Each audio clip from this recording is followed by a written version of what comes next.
ಎಲ್ರಿಗೂ ನಮಸ್ಕಾರ, welcome back to my channel. ಎಲ್ಲರೂ ಹೇಗಿದ್ದೀರಾ? ನೀವೆಲ್ಲ ಚೆನ್ನಾಗಿದ್ದೀರಾ ಅಂತ ಭಾವಿಸ್ತಾ ಈ ವಿಡಿಯೋನ ಸ್ಟಾರ್ಟ್ ಮಾಡ್ತಾ ಇದ್ದೀನಿ. ಇದು ಬಂದು ಮಂಡೇ ವ್ಲಾಗ್ ಆಗಿರುತ್ತೆ. ಇವತ್ತು ಪಾಪುಗೆ ಅಕ್ಷರಾಭ್ಯಾಸ ಮಾಡಿಸೋಣ ಅಂದ್ಬಿಟ್ಟು ದೇವಸ್ಥಾನಕ್ಕೆ ಹೋಗ್ತಾ ಇದ್ದೀವಿ. ಬಟ್ ಆ ಕೆಲಸ ಆಗಲಿಲ್ಲ. ಯಾಕೆ ಆಗಲಿಲ್ಲ ಮತ್ತು ಎಲ್ಲಿ ಹೋಗ್ತಾ ಇದ್ದೀವಿ ಅಂತಲೂ ನಾವು ಈ ವಿಡಿಯೋ ಕೊನೆಯಲ್ಲಿ ಹೇಳ್ತೀನಿ. ನಾನು ವಿಡಿಯೋ ಕಂಪ್ಲೀಟಾಗಿ ನೋಡಿ, ಇಷ್ಟ ಆದರೆ ಲೈಕ್ ಮಾಡಿ, ಹಾಗೆ ಶೇರ್ ಮಾಡಿ ನಿಮ್ಮ ಫ್ರೆಂಡ್ಸ್ ಆ್ಯಂಡ್ ಫ್ಯಾಮಿಲೀಸ್ಗೆ, ಮತ್ತು ಸಬ್ಸ್ಕ್ರೈಬ್ ಮಾಡ್ಕೊಳೋದನ್ನ ಮರಿಬೇಡಿ. ಯಾವಾಗಲೂ ಎದ್ದೇಳಂಗೆನೆ ಬೆಳಗ್ಗೆನೆ 5:15 ಎದ್ದು ಬಾಗ್ಲಲ್ಲಿ ರಂಗೋಲಿ ಎಲ್ಲ ಹಾಕೊಂಡು ಅದಾದ್ಮೇಲೆ ಮನೆ ಕೆಲಸಗಳನ್ನೆಲ್ಲ ಮಾಡ್ಕೊಳ್ಳೋಣ ಅಂತ ಅನ್ಕೊಂಡಿದ್ದೀನಿ. ತುಂಬ ಜನ ನಾನು ಹಾಕೋ ರಂಗೋಲಿಗಳನ್ನ ಇಷ್ಟಪಡ್ತಾರೆ, ಚಿಕ್ಕದಾಗಿ ತುಂಬ ಚೆನ್ನಾಗಿ ಆಗ್ತೀರಾ ಅಂತ. ಸೊ ಅದಕ್ಕೆ ಪ್ರತಿ ವಿಡಿಯೋದಲ್ಲೂ ರಂಗೋಲಿನ ನಾನು ಶೇರ್ ಮಾಡ್ಕೊಳೋದಕ್ಕೆ ಟ್ರೈ ಮಾಡ್ತೀನಿ. ಮತ್ತು ಈ ರಂಗೋಲಿನೂ ಹೇಗೆ ಬಂತು ಅಂತ ನನಗೆ ಕಮೆಂಟ್ ಮಾಡಿ ಹೇಳಿ. ವಿಡಿಯೋ ಎಲ್ಲ ಹೇಗೆ ಬರ್ತಿದೆ ಅಂತಲೂ ನನಗೆ ಕಮೆಂಟ್ ಮಾಡಿ ಹೇಳಿ. ಇನ್ನು ಮೊದಲೇ ನಾನು ಶೇರ್ ಮಾಡಿರೋ ಹಂಗೆ ಮನೇಲೇ ನಾನು ಸ್ವರ್ಣ ಪ್ರಶಾಂತ್ ಡ್ರಾಪ್ಸ್ನ ಹಾಕ್ತೀನಿ.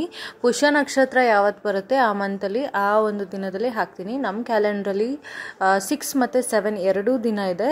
ಸೊ ಅದಕ್ಕೆ ನಾನು 7 ಹಾಕಬೇಕು ಅಂತ ನಮಗೆ ಚಾಟ್ ಕೊಟ್ಟಿರ್ತಾರೆ. ಆ ಚಾಟಲ್ಲಿ 7 ಅಂತ ಇತ್ತು. ಸೊ ನಾನು 7th ಹಾಕ್ತಾಯಿದ್ದೀನಿ, ಅಂದರೆ ಮಂಡೇ ಹಾಕ್ತಾಯಿದ್ದೀನಿ. ಬೆಳಗ್ಗೆ ಅವಳನ್ನು ಕೂಡ ಎಬ್ಬಿಸಿ ಬೇಗನೆ ಸ್ನಾನ ಎಲ್ಲ ಮಾಡಿಸಿ ಕೂರಿಸಿದ್ದೀನಿ. ಸ್ಕೂಲ್ಗೂ ಹೋಗಬೇಕಿತ್ತು ಇವತ್ತು, ಅದಕ್ಕೆ ರೆಡಿ ಮಾಡಿಸಿ ಕೂರಿಸಿದ್ದೀನಿ.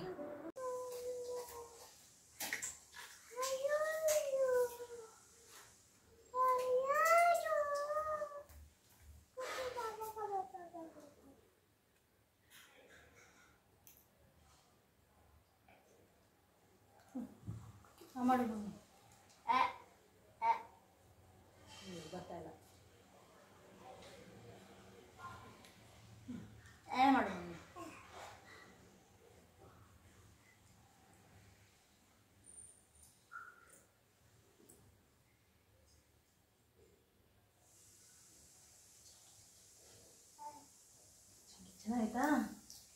ಯಮ್ಮಿ ಹಿಂಗೆ ಮಾಡು. ಚೆನ್ನಾಯ್ತಾ ಚೆನ್ನಾಗಿಲ್ವಾ? ಚೆನ್ನಾಗೈತಾ?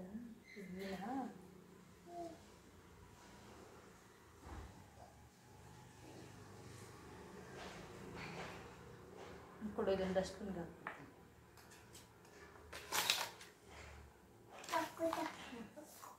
ಓಕೆ, ಸೂಪರ್ ಅನ್ನು ಇಲ್ಲಿಗನ್ನು ಸೂಪರ್. ಈ ಒಂದು ಸ್ವರ್ಣಬಿಂದು ಡ್ರಾಪ್ಸ್ ಇದೆಯಲ್ಲ, ಈ ಡ್ರಾಪ್ಸ್ ಹಾಕಿದ್ಮೇಲೆ 30 ಮಿನಿಟ್ಸ್ ಏನು ಕೊಡೋಂಗಿಲ್ಲ. ಅಂದರೆ ಡ್ರಾಪ್ಸ್ ಆದಮೇಲೆ ನೀರು ಊಟ ಏನು ಕೊಡೋಂಗಿಲ್ಲ. 30 ಮಿನಿಟ್ಸ್ ಆದಮೇಲೆ ಏನು ಬೇಕಾದರೂ ಕೊಡ್ಬೋದು. ಸೊ ಅವಳಿಗೆ ಡ್ರಾಪ್ಸ್ನ ಬೇಗನೆ ಹಾಕಿ 30 ಮಿನಿಟ್ಸ್ ಆದಮೇಲೆ ನಾನು ಅವಳಿಗೆ ಟಿಫನ್ ಎಲ್ಲ ಮಾಡಿಸಿ ರೆಡಿ ಮಾಡಿಸ್ತಾ ಇದ್ದೀನಿ. ಆಲ್ ದ ಬೆಸ್ಟ್ ಹೇಳ್ತಾ ಇದ್ರೆ ಅವಳು ನನಗೂ ಕೂಡ ಹೇಳ್ತಾ ಇದ್ದಾಳೆ ಆಲ್ ದ ಬೆಸ್ಟ್ ಅಮ್ಮ ಅಂತ. ಸ್ಕೂಲಿಗೆ ಫಸ್ಟ್ ಟೈಮ್ ಹೋಗ್ತಾ ಇದ್ದಾಳೆ. ಒಂಥರ ಖುಷಿ ಇದೆ ಮತ್ತು ಒಂಥರ ನನಗೆ ನರ್ವಸ್ನೆಸ್ ಇದೆ. ಏನು ಮಾಡ್ತಾಳೆ, ಅಳ್ತಾಳ, ಏನು ಮಾಡ್ತಾಳೆ ಅಂತ ಗೊತ್ತಿಲ್ಲ. ಇನ್ನ ಬಂದರೆ ಕಾಣಿಸಲ್ಲ ಮಗನೆ.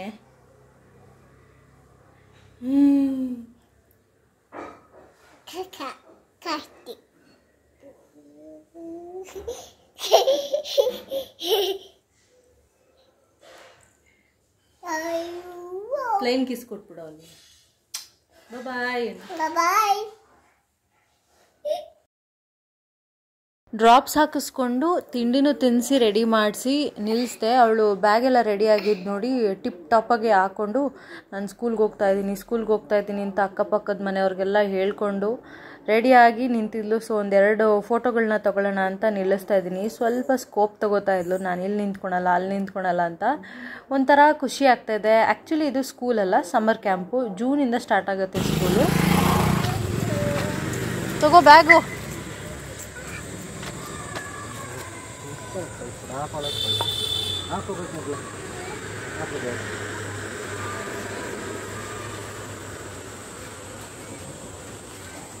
Bam.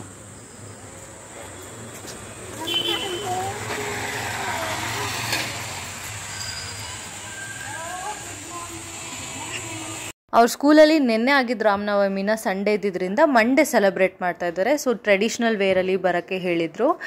ಇಲ್ಲಿ ಒಂದು ರಾಮನ್ ಸ್ಟ್ಯಾಚು ಥರ ಇಟ್ಟು ಅಲ್ಲಿ ಭಜನೆಗಳು ಎಲ್ಲನೂ ಮಾಡ್ತಾ ಇದ್ದಾರೆ. ಒಂಥರ ಚೆನ್ನಾಗಿದೆ ಆ್ಯಕ್ಟಿವಿಟೀಸಲ್ಲಿ ಮಕ್ಕಳಿಗೆ. ಇನ್ನೂ ಅವಳನ್ನ ಸ್ಕೂಲಿಗೆ ಬಿಟ್ಟು ನಾನು ಮನೆಗೆ ಹೋಗಿ ಪೂಜೆ ಮಾಡಿ ನಾವು ತಿಂಡಿ ತಿಂದು ಸ್ವಲ್ಪ ರೆಡಿಯಾಗಿ ಹೊರಡಬೇಕು ಅಂತ ಅಂದ್ಕೊಂಡ್ವಿ. ಅಷ್ಟರಲ್ಲಿ ಪಾಪುನ ಕರ್ಕೊಂಬರೋಕ್ಕೆ 1 hour 15 minutes ಏನೋ ಆಗಿತ್ತು. ಸೊ ಕರ್ಕೊಂಬರೋಣ ಅಂತ ಹೋಗಿ ಕರ್ಕೊಬರ್ತಾ ಇದ್ದೀನಿ. ಆ್ಯಕ್ಚುಲಿ ನಾನೇನು ಎಕ್ಸ್ಪೆಕ್ಟ್ ಮಾಡಿದ್ದೆ ಅಂದರೆ ಅವಳು ಇಷ್ಟು ಜೋಶಲ್ಲಿ ಹೋಗ್ತಾ ಇದ್ದಾಳೆ ಸ್ಕೂಲ್ಗೆ ಅಂದರೆ ಅಳಲ್ಲ ಅಂತ ಅಂದ್ಕೊಂಡಿದ್ದೆ. ಬಟ್ ಅವಳು ಅಲ್ಲಿ ಹೋದ್ಮೇಲೆ ಸ್ವಲ್ಪ ಹತ್ಲು, ಅದಾದಮೇಲೆ ಅಲ್ಲಿ ಅಡ್ಜಸ್ಟ್ ಆದಳು. ಬಟ್ ನನ್ನ ನೋಡಿದ್ಮೇಲೆ ತುಂಬ ಅಳಕ್ಕೆ ಸ್ಟಾರ್ಟ್ ಮಾಡಿಬಿಟ್ಲು. ಪಾಪ ಕಣಪ್ಪ ಮಕ್ಕಳು.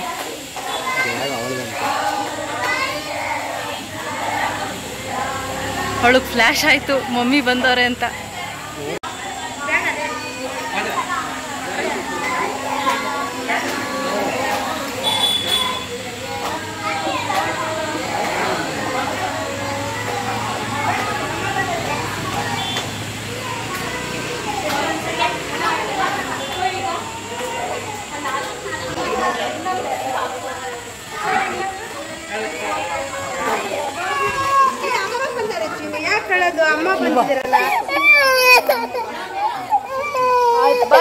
ಬಾಯ್ ಮಾಡ್ಬಿಡು. ನೋಡಿದ್ರಲ್ಲ ಇಷ್ಟು ಅಳ್ತಾ ಇದ್ದಾಳೆ. ಬಟ್ ನಾಳೆ ಸ್ಕೂಲ್ಗೆ ಹೋಗ್ತೀಯಾ ಅಂದರೆ ಹೋಗ್ತೀನಿ ಅಂತಲೇ ಹೇಳ್ತಾಳೆ ಅವಳು, ಇಲ್ಲ ಅಂತ ಮಾತ್ರ ಹೇಳಲ್ಲ. ಅಂದರೆ ಅವಳಿಗೆ ಇಷ್ಟ ಆಗಿದೆ, ಜೊತೆಗೆ ಮಮ್ಮಿ ಇದ್ದಿದ್ರೆ ಚೆನ್ನಾಗಿರೋದು ಅನ್ನೋ ಥರ ಮೈಂಡ್ ಸೆಟ್ಟು. ಚಿಕ್ಕ ಮಗು ಅಲ್ವಾ, ಅಡ್ಜಸ್ಟ್ ಆಗ್ತಾಳೆ ಅಂತ ಅಂದ್ಕೊಂಡು ಇನ್ನು ಅಕ್ಷರಾಭ್ಯಾಸಕ್ಕೆ ಅಂತ ಹೇಳಿ ಮೈಸೂರಲ್ಲಿ ನಿಮಿಷಾಂಬ ಇದೆಯಲ್ಲ ಅಲ್ಲಿಗೆ ಹೋದ್ವಿ. ಇದು ಆ್ಯಕ್ಚುಲಿ ನನಗೆ ಪ್ರೆಗ್ನೆನ್ಸಿಲಿ ಸ್ವಲ್ಪ ಡೆಲಿಕೇಟ್ ಇದ್ದಿದ್ದರಿಂದ ನನ್ನ ಹಸ್ಬೆಂಡು ಸ್ವಲ್ಪ ಆರಕೆ ಎಲ್ಲ ಮಾಡ್ಕೊಂಡಿದ್ರು, ಅದರಿಂದ ಇಲ್ಲಿ ಮಾಡಿಸ್ತಿರೋದಷ್ಟೇ. ಇಲ್ಲಾಂದರೆ ನಾವು ಶೃಂಗೇರಿಲೇ ಮಾಡಬೇಕಾಗಿತ್ತು. ಆ್ಯಕ್ಚುಲಾಗಿ ಅಲ್ಲಿ ನಮಗೆ ಅಕ್ಷರಾಭ್ಯಾಸ ಮಾಡಿಕೊಡ್ಲಿಲ್ಲ. ಸೊ ಇನ್ನೇನು ಮಾಡೋಕ್ಕಾಗಲ್ಲ ಅಂದ್ಬಿಟ್ಟು ದೇವ್ರ ದರ್ಶನನಾದರೂ ಮಾಡ್ಕೊಂಡು ಹೋಗೋಣ ಇಲ್ಲಿವರೆಗೂ ಬಂದು ಅಂತ ಅಂದ್ಕೊಂಡು ಹೊರಟಿದ್ವಿ. ಅಷ್ಟರಲ್ಲಿ ಆಟ ಮಾಡಿದ್ಲು ಅಂದ್ಬಿಟ್ಟು ಸ್ವಲ್ಪ ನೀರಲ್ಲಿ ಆಟ ಆಡ್ಸೋಣ ಅಂತ ಹೇಳಿ ನನ್ನ ಹಸ್ಬೆಂಡು ಆಟ ಆಡಿಸ್ತಾ ಇದ್ದಾರೆ.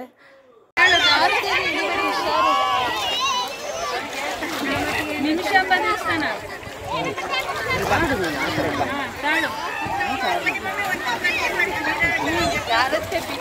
ಹಿಡ್ಕೊಂಡಿದ್ದಾಳೆ. ಇಲ್ಲ ಇಲ್ಲ ಇಲ್ಲ ನನಗೆ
ವಿಡಿಯೋದಲ್ಲಿ ಹೇಳ್ದಂಗೆ ನಾನು ಇವತ್ತು ಅಕ್ಷರಾಭ್ಯಾಸ ಇದೆ, ಹೋಗ್ತಾ ಇದ್ದೀವಿ ಅಂತ ಹೇಳಿದ್ನಲ್ಲ. ಸೊ ನಿಮಿಷಾಂಬದಲ್ಲಿ ಮಾಡಿಸೋಣ ಅಂತ ಅನ್ಕೊಂಡಿದ್ವಿ, ಮೈಸೂರಲ್ಲಿರೋ ನಿಮಿಷಾಂಬದಲ್ಲಿ.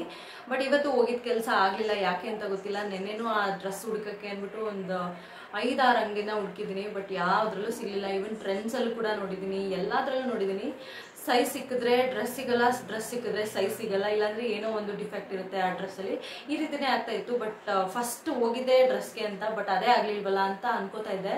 ನೋಡಿದ್ರೆ ಪೂಜೆನೂ ಕೂಡ ಆಗಲಿಲ್ಲ ನಮಗಿವತ್ತು. ಪರವಾಗಿಲ್ಲ, ನನ್ನ ಹಸ್ಬೆಂಡ್ ಹೇಳೋ ಹಂಗೆ ಏನಾದ್ರೂ ಒಳ್ಳೇದಕ್ಕೆ ಆಗುತ್ತೆ, ತಲೆ ಕೆಡಿಸ್ಕೊಬೇಡ ಅಂತ ಹೇಳ್ತಾ ಇದ್ರು. ನನಗೆ ಒಂಥರ ಬೇಜಾರು, ಇಲ್ಲಿಂದ ಎಲ್ಲ ಪ್ರಿಪ್ರೇಷನ್ ಮಾಡಿಕೊಂಡು ಅಲ್ಲಿವರೆಗೂ ಹೋಗಿ ಪೂಜೆನೇ ಆಗಲಿಲ್ಲ. ಅಲ್ಲಿ ಹೋಗಿ ಟಿಕೆಟ್ ಕೇಳಿದ್ರೆ ಇವತ್ತು 11 ಗಂಟೆಗೆ ಕ್ಲೋಸ್ ಆಗೋಗಿದೆ ಅಂದರು. ನಿನ್ನೆ ಫೋನ್ ಮಾಡಿ ನಾವು ಕೇಳಿದ್ವಿ, ಈವನ್ ಬೆಳಗ್ಗೆ ಕೂಡ ಕಾಲ್ ಮಾಡಿ ಕೇಳಿದ್ವಿ. ನಾವು ಹೊರಡುವಾಗ ನಾವಿವಾಗ 12 ಗಂಟೆ 11 ಗಂಟೆ ಅಷ್ಟರಲ್ಲಿ ಬರ್ತೀವಿ, ನಮ್ಗೆ ಪೂಜೆ ಮಾಡಿಸ್ಕೊಡ್ತೀರಾ ಅಂತ ಕೇಳಿದಾಗ ಹೌದು ಮಾಡ್ಕೊಡ್ತೀನಿ ಬನ್ನಿ ಅಂತಲೇ ಹೇಳಿದ್ರು. ಅಲ್ಲಿ ಹೋಗಿ ಕೇಳಿದ್ರೆ ಇಲ್ಲ ಮಾಡಲ್ಲ ಅಂದ್ಬಿಟ್ಟು. ಸೊ ಸಖತ್ ಬೇಜಾರಾಗೋಯ್ತು ನನಗಂತೂ, ಹೋಗಿದ ಕೆಲಸ ಆಗಲಿಲ್ವಲ್ಲ ಅಂತ. ಇದನ್ನು ಆಲ್ಮೋಸ್ಟ್ ಒಂದು ತಿಂಗಳಿಂದನೂ ಪ್ಲ್ಯಾನ್ ಮಾಡ್ತಾ ಇದ್ದೀವಿ, ಇವತ್ತೇ ಹೋಗಬೇಕು ಮಾಡಬೇಕು ಅಂತ. ಇವತ್ತೇ ಆಗಲಿಲ್ಲ, ಪರವಾಗಿಲ್ಲ, ಇನ್ನೇನು ಮಾಡೋಕ್ಕಾಗಲ್ಲ. ಇದೇ ಮಂತಲ್ಲಿ ಒಂದು ದಿವಸ ಹೋಗಿ ಕೇಳಿಕೊಂಡು ಮಾಡ್ಕೊಬರೋಣ ಅಂತ ಸುಮ್ಮನೆ ಆಗಿ ದರ್ಶನನ ಮುಗಿಸ್ಕೊಂಡು ಬಂದ್ವಿ. ಮತ್ತು ಇನ್ನೊಂದೇನೆಂದರೆ ಅಲ್ಲಿ ಒಬ್ಬೊಬ್ರು ಪುರೋಹಿತರಿಗೂ ಒಂದೊಂದು ಥರ ಹೇಳ್ತಾರೆ. ದುಡ್ಡು ಕೊಟ್ಟರೆ ಹೇಳೋದು ಕರೆಕ್ಟಾಗಿ, ಇಲ್ಲಾಂದರೆ ಹೇಳಲ್ಲ. ಒಬ್ಬರು ಕೇಳ್ತಾರೆ ಈ ವೀಕಲ್ಲೇ ಶುಕ್ರವಾರ ಮಾಡ್ತೀವಿ ಅಂತ. ಬಟ್ ಶುಕ್ರವಾರ ನೋಡಿದ್ರೆ ಅಮಾವಾಸ್ಯೆ ಅಲ್ಲ, ಹುಣ್ಣಿಮೆ ಹಿಂದೆ ದಿನ ಅಂದರೆ ಒಳ್ಳೇದಲ್ವ, ಏನೋ ಶುಭ ಕಾರ್ಯ ಮಾಡೋದಕ್ಕೆ ಒಳ್ಳೇದಲ್ಲ ಅಂತ ಹೇಳ್ತಾರಲ್ವ. ಸೊ ನನಗೆ ಗೊತ್ತಾಗುತ್ತೆ ಅವ್ರು ಹಂಗೆ ಹೇಳ್ತಾರೆ ಅಂದ್ಬಿಟ್ಟು ಸರಿ ಇನ್ನೊಬ್ರನ್ನ ಕೇಳೋಣ ಅಂದ್ಬಿಟ್ಟು ಮುಂದೆ ಹೋದರೆ ಇನ್ನೊಬ್ರಿಗೆ ಒಂದು 200 ಏನೋ ಕೊಟ್ಟರು. ಅವ್ರಿಗೆ ಕೇಳಿದ್ಕೆ ಅವರು ಇಲ್ಲ ಈ ಶುಕ್ರವಾರ ಮಾಡಲ್ಲ, ಚೆನ್ನಾಗಿಲ್ಲ, ಡೇ ಚೆನ್ನಾಗಿಲ್ಲ, ದಿನ ಚೆನ್ನಾಗಿಲ್ಲ, ಡೇಟ್ ಚೆನ್ನಾಗಿಲ್ಲ ಅಂದ್ಕೊಂಡು ನೆಕ್ಸ್ಟ್ ವೀಕು ಹೇಳ್ತೀನಿ ಅಂತ ಹೇಳ್ತಾರೆ. ಒಬ್ಬರು ಹೇಳ್ತಾರೆ, ಇನ್ನೊಬ್ರು ನೆಕ್ಸ್ಟ್ ವೀಕಲ್ಲೇ ಚೆನ್ನಾಗಿದೆ ಒಂದು ದಿನ ಅಂತ ಹೇಳಿದ್ದಾರೆ. ಸೊ ಯಾವುದಕ್ಕೂ ಒಂದ್ಸತಿ ಫೋನ್ ಮಾಡಿಕೊಂಡು ಕೇಳಿಕೊಂಡು ಬನ್ನಿ ಅಂತ ಹೇಳಿದ್ದಾರೆ. ಆಮೇಲೆ ಟೈಮಿಂಗ್ಸ್ ಕೂಡ ಸರಿಯಾಗಿರಲ್ಲ. ಒಂದು ಅವ್ರು ಹೇಳಿದ್ರೆ ಟಿಕೆಟ್ ಕೊಡೋರೆ ಇನ್ನೊಂದು ಹೇಳ್ತಾರೆ, ಟಿಕೆಟ್ ಕೊಡೋರೆ ಒಂದು ಹೇಳಿದ್ರೆ ಪುರೋಹಿತರುಗಳೇ ಒಂಥರ ಹೇಳ್ತಾರೆ. ಸಿಕ್ಕಾಪಟ್ಟೆ ಕನ್ಫ್ಯೂಷನಿಂದ ಇವತ್ತು ಹೋಗಿದ್ದ ಕೆಲಸ ಆಗಲಿಲ್ಲ. ಪರವಾಗಿಲ್ಲ, ನಂಬರ್ ಕೂಡ ತೊಗೊಂಬಂದಿದ್ದೀವಿ, ಒಂದ್ಸತಿ ಕಾಲ್ ಮಾಡಿಕೊಂಡು ಹೋಗೋಣ ಅಂತ ಅಂದ್ಕೊಂಡು ಸುಮ್ಮನೆ ಆಗಿದ್ದೀವಿ. ಬಟ್ ನನಗಂತೂ ಸಖತ್ ಬೇಜಾರಾಯಿತು, ಇಲ್ಲಿಂದ ಹೋಗಿದ್ದ ಕೆಲಸ ಆಗಲಿಲ್ವಲ್ಲ ಅಂತ. ಪರವಾಗಿಲ್ಲ, ಆಗೋದೆಲ್ಲ ಒಳ್ಳೇದಕ್ಕೆ ಅಂದ್ಕೊಂಡು ಮುಂದೆ ಹೋಗ್ತಾ ಇರಬೇಕಷ್ಟೇ. ಸೊ ಇವತ್ತಿನ ವ್ಲಾಗ್ ಇಷ್ಟೇ. ಈ ವ್ಲಾಗ್ ಏನಾದರೂ ಇಷ್ಟ ಆದರೆ ಲೈಕ್ ಮಾಡಿ, ಶೇರ್ ಮಾಡಿ ನಿಮ್ಮ ಫ್ರೆಂಡ್ಸ್ ಆ್ಯಂಡ್ ಫ್ಯಾಮಿಲೀಸ್ಗೆ. ಹಾಗೆ ಸಬ್ಸ್ಕ್ರೈಬ್ ಮಾಡ್ಕೊಳ್ಳೋದನ್ನ ಮಾತ್ರ ಮರಿಬೇಡಿ. ಮತ್ತೊಂದು ವ್ಲಾಗಲ್ಲಿ ಸಿಗ್ತೀನಿ. ಅಲ್ಲಿವರೆಗೂ ಟೇಕ್ ಕೇರ್, ಬಾಯ್.